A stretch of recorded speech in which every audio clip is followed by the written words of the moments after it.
Hai semuanya, gimana kabar kalian? Semoga selalu dalam keadaan baik. Jadi welcome back di Andre Graystone Channel dan ini adalah segmen analisa kripto, segmen di mana kita akan mengulas koin-koin yang udah teman-teman request di kolom komentar channel YouTube ini. Thank you banget udah banyak requestan yang masuk. Hari ini kita akan membahas requestan dari teman-teman yang lumayan banyak yang request, yaitu Cardano. Ya, Cardano sama satu lagi kita akan ulas token Fi atau token. Oke, pembahasan kita akan mulai dulu dari Cardano. Cardano hari ini diperdagangkan di kisaran level 0,35 dolar, di mana Cardano belakangan ini memang mengalami fase yang cukup struggle ya. Cardano baru saja menyelesaikan chunk upgrade mereka di bulan September kemarin, di mana chunk upgrade ini membutuhkan waktu sampai 90 hari sampai akhirnya selesai, teman-teman. Dan syukurnya tidak ada penundaan ya, dan sudah selesai. Dan ini tentu saja bisa memberikan impact yang bagus karena Cardano ini kan akan masuk ke yang namanya Voltaire era. Jadi era of Voltaire adalah era terakhir dari roadmap dari Cardano yang mana menjadikan Cardano ini menjadi project yang desentral. Teman-teman, desentral artinya dia tidak dikuasai oleh satu institusi ataupun satu individual yang berkuasa terhadap pergerakan harganya, melainkan semuanya dibagikan kepada komunitas secara desentral, secara merata. Cardano menjadi blockchain lapisan satu yang terkenal dan baru saja menghasilkan peningkatan hard fork chunk, memperkenalkan tata kelola on-chain melalui crypto ADA. Teman-teman, jadi sekarang bagi pengguna ataupun bagi teman-teman yang hold token Cardano atau ADA, teman-teman bisa untuk menyuplai atau untuk memberikan suara kalian dalam setiap kebijakan-kebijakan yang diambil oleh Cardano sendiri. Proyeknya akan dibawa kemana, itu akan benar-benar dikuasai atau dikontrol penuh oleh komunitas. Ini merupakan salah satu roadmap mereka ya, yang mana sudah achieve di tahun ini, dan semoga ini bisa menjadi salah satu berita bagus untuk Cardano. Sebab kan belakangan Cardano ada kayak struggle juga ya terkait dengan masalah securities, dan ya dengan menjadi project yang desentral harusnya bisa lebih yakin nih kalau Cardano merupakan project yang benar-benar tidak terkait dengan manipulasi harga. Jadi harganya itu bisa dibilang balik lagi ke komunitas. Kemudian Cardano beresiko kehilangan dukungan ya ketika pergerakan harganya ada di kisaran 0,32 seiring dengan menurunnya aktivitas dari kripto. Jadi Whales Cardano dikabarkan beberapa ada yang mundur.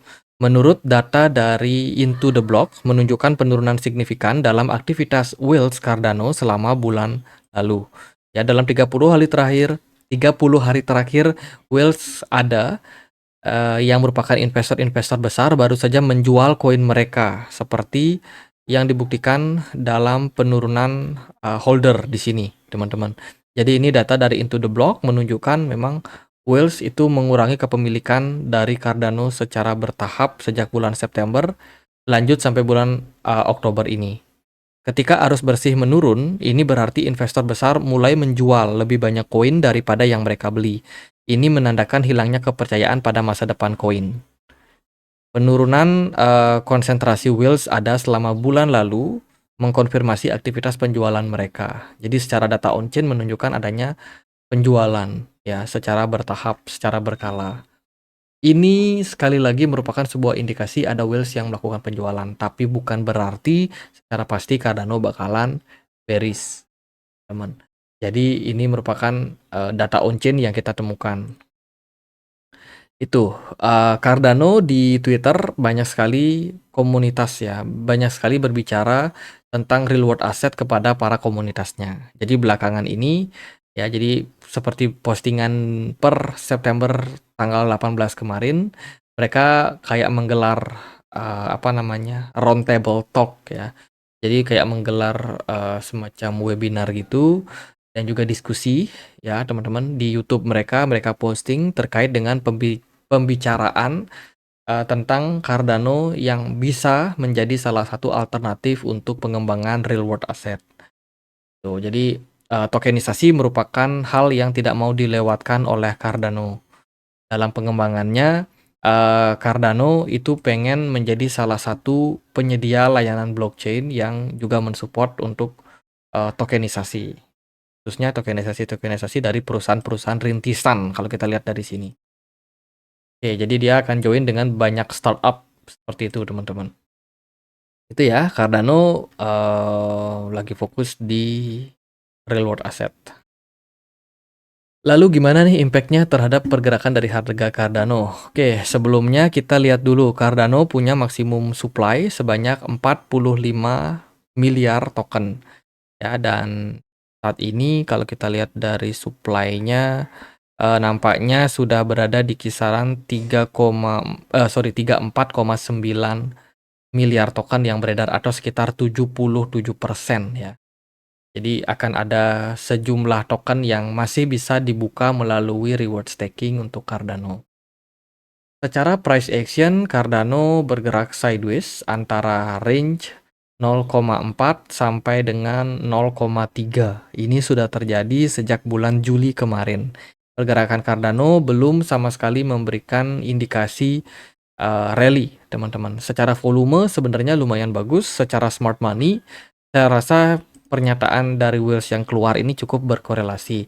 Ya, Wheels-nya belum terlalu aktif dalam hal memperdagangkan Cardano di bulan September sampai Oktober ini. Jadi bisa dibilang benar-benar masih slow untuk pergerakannya. Secara teknikal kita bisa melihat Cardano masih bergerak stabil sideways. Dan ya secara jangka pendek mungkin pergerakannya bisa tektokan antara 0,4 sampai 0,3. Tuh, jadi dalam tren sideways ya, belum ada indikasi apakah dia bakalan lanjut bullish atau justru malah kembali koreksi. Bila kita lihat Cardano di time frame 4 jam, pergerakannya benar-benar sangat-sangat lemah, teman-teman.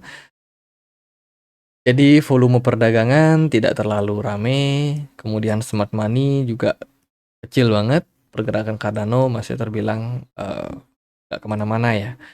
Secara teknikal, di time frame yang lebih kecil, time frame 4 jam, next target untuk Cardano adalah di 0,36 dolar ya, dengan level support di kisaran sini, yaitu di 0,33 dolar. Ya, sementara ada potensial kita create satu double bottom, andai kata Cardano mampu breakout dari area 0,36 dolar. Akan berpeluang membawa Cardano kembali naik sampai 0,4. Ya, sebuah level resistance yang menurut saya cukup ideal untuk target taking profit. Itu, tapi tetap waspadai sih karena kondisi market sekarang masih volatile. Hopefully Cardano bisa menyelesaikan fase sideways-nya ini dengan kenaikan ya. Semoga ini bisa achieve di tahun inilah, teman-teman. Oke, next kita akan bahas token Fi. Hari ini token Fi diperdagangkan di kisaran level 0,049 dolar. Sudah naik sekitar 8,21%. Token Fi sendiri merupakan sebuah proyek rintisan yang dibikin oleh komunitas Floki Inu. Ya, Floki Inu bikin proyek namanya token Fi yang berfokus pada tokenisasi aset. Itu. Untuk maksimum supply dari token ini masih lumayan oke ya, ada di 10 miliar token. Sementara yang beredar baru 1 miliar saja, atau baru 10% saja token yang beredar. Dengan jumlah yang masih sedikit ini, harapannya sih harga token bisa cenderung lebih stabil. Nah, kalau kita lihat dari beberapa berita, token Fi masih sangat-sangat aktif dalam hal memposting seperti apa token Fi bisa membantu, terutama di bidang tokenisasi real world asset. Ada beberapa sektor yang cukup dilirik. Yang pertama adalah tokenisasi solar power. Ini berhubungan dengan pembangkit listrik tenaga surya ya, menggunakan renewable energy, yang mana produk-produk tersebut kemungkinan akan menjadi target tokenisasi mereka. Terus juga ada beberapa seperti kayak properti dan lain sebagainya, itu juga menjadi target token Fi. Tuh, kalau kita lihat dari sini ada beberapa produk yang memang diluncurkan ya. Midas meluncurkan produk tokenisasi di Eropa. Mengapa perusahaan investasi merangkul tokenisasi? Jadi ibaratnya saat ini token Fi sedang banyak promosi terkait dengan tokenisasi mereka di berbagai belahan dunia, teman-teman. Aku sendiri sih belum dapat laporan terkait dengan adopsi yang nyata pada token Fi. Sementara mereka masih tetap aktif dalam hal marketingnya saja. Hingga saat ini investor institusi telah mengumpulkan hasil dari sekuritas tokenisasi obligasi pemerintah, real estate, dan juga real world asset ya. Cuman di sini belum dinyatakan bahwa proyek tersebut bekerja sama dengan TokenFi. Jadi akibatnya sih belum terlalu memberikan impact terhadap kenaikan harga TokenFi. Selain itu, TokenFi juga memfokuskan untuk tokenisasi di dunia game, ya, game aset. Itu juga bisa masuk ke dalam target tokenisasi mereka. Kalau kita lihat dari beritanya sendiri, Vitalik Buterin, salah satu pendiri dari Ethereum, mengingatkan betapa buruknya perasaannya setelah salah satu karakter favoritnya dilemahkan oleh pembuat game. Jadi ini berhubungan dari sebuah postingan dari co-founder Ethereum ya, Vitalik Buterin, yang juga suka banget main game, teman-teman. Jadi salah satu karakternya yang ada di permainan itu kayak diturunkan skillnya, ability-nya diturunkan. Ini bikin dia kayak nggak puas dengan permainan tersebut. Nah, jadi dengan adanya tokenisasi, itu diharapkan karakter-karakter yang ada dalam permainan itu bisa kayak dipatenkan. Teman-teman, bisa dipatenkan, tersimpan datanya di blockchain, dan itu bisa menjadi salah satu yang menyebabkan sebuah gaming ya, itu data-datanya benar-benar hanya bisa dirubah oleh konsensus saja, oleh sebagian besar pemilik dari token. Jadi kan kalau sebuah data yang sudah diinput ke blockchain itu biasanya tidak bisa dirubah kecuali sesuai dengan persetujuan dari konsensus. Nah, ini termasuk juga dunia game, teman-teman. Jadi bayangin ada sebuah game desentralisasi ya, desentral, di mana segala sesuatu yang ada dalam permainan tersebut itu bisa diatur oleh para komunitasnya. Jadi siapa yang paling banyak punya suara, itulah yang punya kemampuan untuk voting ya, dalam hal menentukan kemana perkembangan dari sebuah game tersebut. Jadi idenya seperti itu, tokenisasi di dunia game. Selain itu juga GPU tokenization. Mengapa GPU bisa menjadi kunci AI yang terjangkau? Ini juga menjadi salah satu kajian dari TokenFi sendiri, karena dia melihat bahwa perkembangan perangkat keras saat ini juga bisa dibilang sangat-sangat masif ya. Ada pertarungan antara AMD, Nvidia, kemudian juga Intel sebagai penyedia chipset, teman-teman. Jadi di sini dilihat juga menjadi salah satu target mereka dalam hal tokenisasi. Jadi everything akan ditokenisasi. Itu sih beberapa kajian berita dari TokenFi. Kalau menurut saya sih impact-nya terhadap TokenFi sendiri sebagai sebuah project itu belum terlalu kerasa. Karena yang disampaikan oleh TokenFi itu kebanyakan adalah semacam bisa dibilang hasil research ataupun teori yang mereka lakukan, bukan sebuah kolaborasi kerjasama yang benar-benar langsung kepada projectnya. Tapi itu good usaha yang bagus lah untuk TokenFi.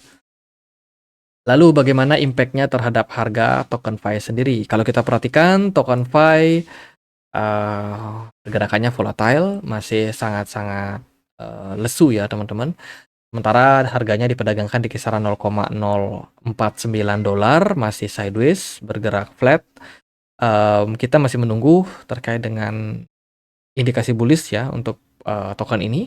Sementara sih masih sangat-sangat lesu. Paling yang bisa diperhatikan adalah area support kisaran $0,044 dan juga resistance ada di $0,05.